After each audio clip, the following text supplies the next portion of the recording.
haatanna jabuuti dibadbaxyadii shalay ka dhacay Itoobiya ayaa saameyn muuqata ku yeeshay sayladaha jaadka lagu gado ee Jabuuti oo maanta jaadkii dadku maysan cunin faahfaahinta qaad la'aantaasi waxaa ka soo diray magaalada Jabuuti Maxamuud Cismaan Bulxan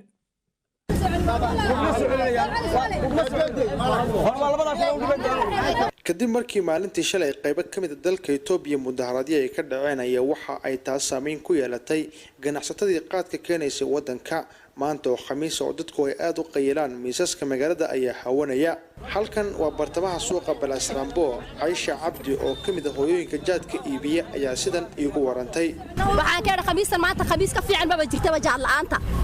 xabada soo gashay waa qaali jaadka Itoobiya ka yimid waana jaadka xalay toolay jaadka ma soo galin dalka kii xalay ka shaqaysanayna jaadka xalay haray maanta suuq muu yeeshay si fiican oo shaqaysanayna ay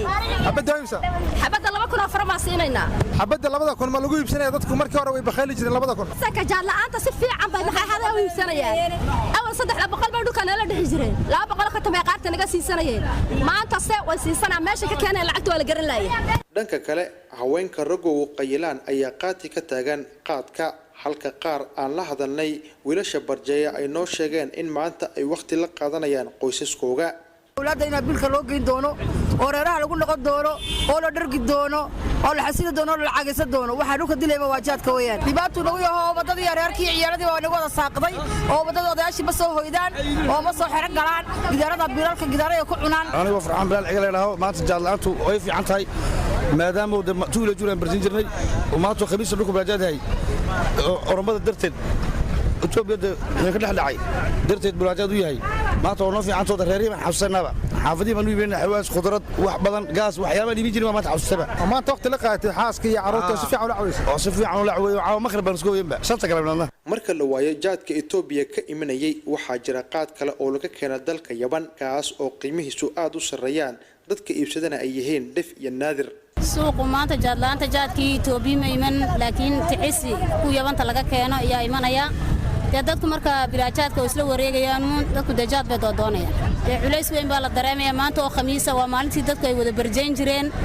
dadku jaad bay wada doonayaan waa la wada raadinayaa jaad wiilkan waxa uu kamid yahay dadka maalinta khamiistii kaliya barjeeya waxaana uu sheegay in uu iibsaday qaadkaas laga keenay wadanka Yaban Ziyad Ahmed Yusuf la yiraahdaa waxaan qaylaa maalinta khamiistu maan qaylaa marka saaka markuu ugu bariyay xafiiska joogo maan maqlay dhibaato ka timid Itoobiya dhexdeeda jaadkii ma waayay marka wadiga arkay suuqu waa galalow jaad ma jiro waxa la rajeynaa inuu jaad imaado dhinaca Itoobiya ka imaado marka waxaan u jeedaa Yamanta marka Yamanta in iibsaday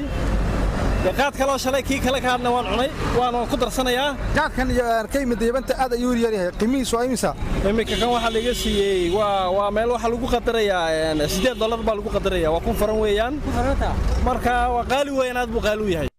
aad buu maasan yahay Bulxan aan idin xasuusiya dalka Jabuuti qaad cunida ama qayilaada barjeen bay u yaqaanaan codad badan baa kelmadaasi aad ka dhex maqlayseen hagaag islaamurahaasi ayaan ku jirnaaye magaalada Hargeysa oo iyaduna wariyaha BBC-da Sadiiq Maxamed Burmad wuxuu soo sheegayaa inaan maanta laga qayilin kadib markii qaadkii ka iman jiray uusan iman banaanbaxyadii Itoobiya ka dhacay dartood wuxuu intaas ku daray wariyahayaga in muqayyiliintu aysan sabrin oo ay u dhaqaaqeen miyiga u dhow Hargeysa si ay halkaasi uga helaan qaadka gudaha laga beero oo loo yaqaano wadaniga